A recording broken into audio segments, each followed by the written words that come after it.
Halo semuanya, nama gue Jogan Jonathan Megan dan sekarang gue bakal jelasin ke kalian tentang cara milih reksadana.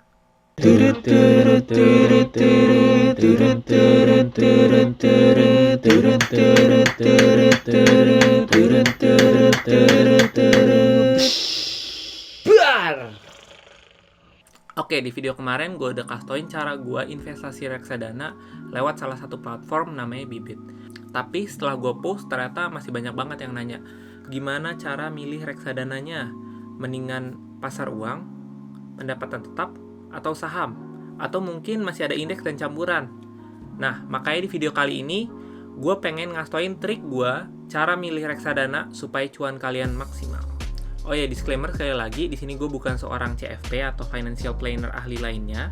Di sini gue pure pengen share pengalaman dan pengetahuan gue yang udah terjun ke reksadana sekitar 2 tahun lebih, supaya bisa berbagi ilmu juga ke kalian dan kalian dapat milih reksadana secara tepat. Oke, langsung aja ke inti videonya. Pertanyaan pertama, kenapa harus reksadana? Jadi reksadana itu cocok banget untuk orang-orang yang males investasi secara langsung ke produk investasi. Misalnya ke saham, ke forex, atau ke cryptocurrency. Jadi dia pengen nyerahin duitnya aja ke manajer investasi, percaya pada manajer investasi, dan mendapatkan cuan yang optimal atau maksimal.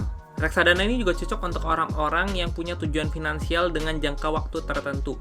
Nah, terus intinya nih, ada produk reksadana apa aja yang bisa dipilih? Sebenarnya intinya ada 3. Ada pasar uang, ada pendapatan tetap, dan juga ada reksadana saham.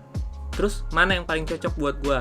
Nah, makanya di video kali ini gue bakal jelasin ke kalian beda dari ketiga reksadana tersebut dan reksadana lainnya, supaya kalian dapat memilih dengan tepat. Nah, kalau misalnya kalian udah ngerti dengan pasar uang atau pendapatan tetap dan langsung pengen ke reksadana saham, bisa aja langsung klik di timeline gue udah tanda-tanda ini. Jadi kalian bisa menonton dengan lebih efisien. Oke, yang pertama ada reksadana pasar uang atau yang disingkat RDPU. Jadi RDPU ini cocok banget untuk kalian yang menabungi jangka pendek. Kira-kira di bawah setahun lah. Karena produk ini merupakan produk low risk, low return juga dibanding yang lainnya. Nah, produk RDPU ini isinya deposito atau obligasi, bahasa kerennya surat utang ya, yang jatuh temponya kurang dari 1 tahun. Jadi RDPU ini cocok banget nih untuk kalian yang takut banget nih ngeliat yang grafiknya turun, karena secara garis besar grafik RDPU ini selalu naik, biarpun naiknya nggak terlalu sebesar saham atau yang lainnya. Terus gimana sih cara nabung RDPU ini? Mendingan lump sum atau DCA, dollar cost averaging, atau nyicil ya, bahasa kerennya juga nih.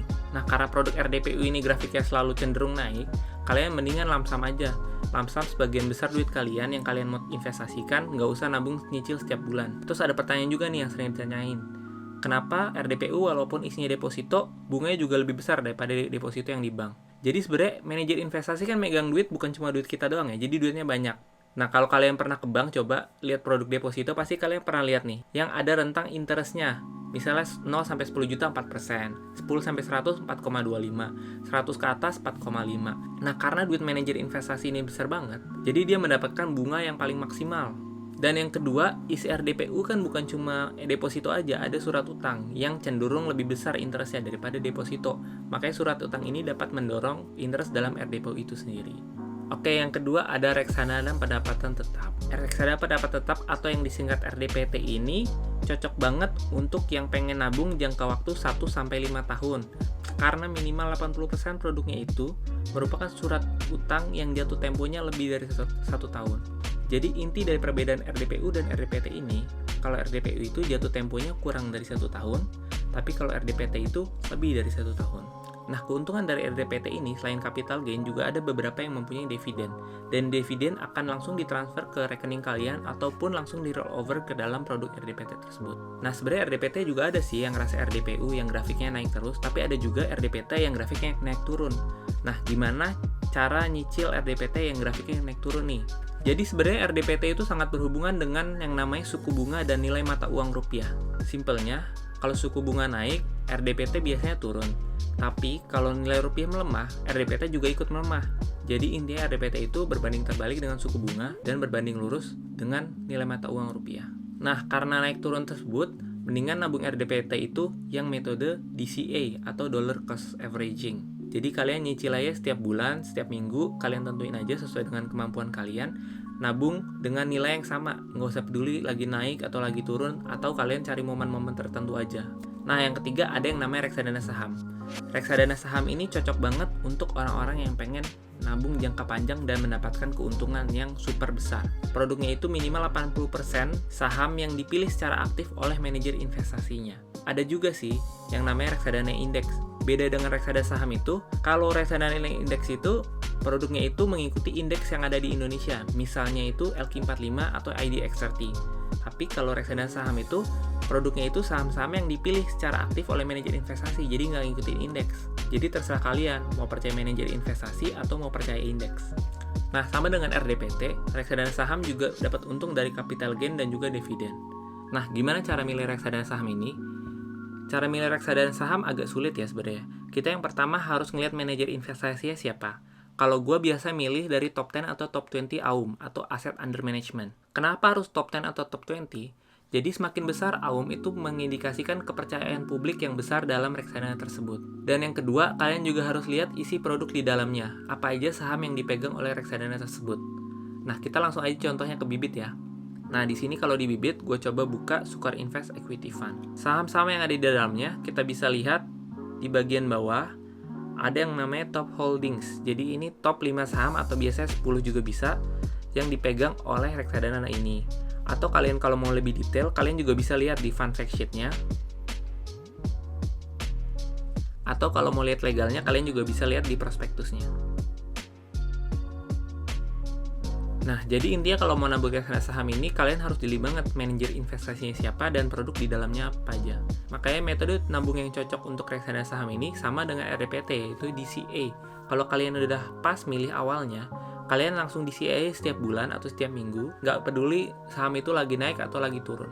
Nah, selain ketiga produk reksadana tersebut, RDPU, RDPT, dan reksadana saham atau reksadana indeks, sebenarnya ada juga yang namanya reksadana campuran. Bedanya apa sih reksadana campuran dan ketiga makhluk tersebut nih, RDPU, RDPT, dan reksadana saham? Jadi sebenarnya campuran itu sesuai dengan namanya, campur-campur. 1-80% RDPU, 1-80% RDPT, dan 1-80% saham. Jadi fleksibilitas manajer investasi dalam memilih produk yang ada di RDC ini atau reksadana campuran ini lebih besar dibandingkan dengan reksadana saham, pendapat tetap, ataupun reksadana pasar uang karena mempunyai nilai minimum 80% pasar uang, obligasi, ataupun saham. Reksadana campuran ini juga cocok banget untuk kalian yang pengen nabung jangka panjang. Nah, mendingan campuran saham atau indeks nih. Itu terserah kalian. Kalian lebih percaya manajer investasi yang fleksibel kayak gini, atau manajer investasi yang saham aja, atau mungkin kalian lebih percaya indeks saja. Di situ gue serahkan ke kalian lagi, lebih milih yang mana. Oke, gimana teman-teman? Udah jelas belum penjelasan gue? Kalau misalnya belum jelas, langsung komen aja di YouTube supaya gue bisa jawab satu-satu atau mungkin gue buatin video lainnya. Intinya itu dalam memilih reksadana itu harus disesuaikan dengan tujuan finansial keuangan kalian. Jadi kalau misalnya tujuan kalian di bawah 1 tahun atau pengen yang aman-aman aja, pilih RDPU. Kalau misalnya 1-5 tahun, pilih aja RDPT. Tapi kalau 5-10 tahun lebih, pilih aja saham atau campuran ataupun reksadana indeks. Semoga video kali ini dapat membantu teman-teman sekalian dalam memilih reksadana yang tepat untuk kalian ataupun mencapai tujuan finansial kalian. Sekian video kali ini, jangan lupa like, comment, dan subscribe. Keep watching and beyond.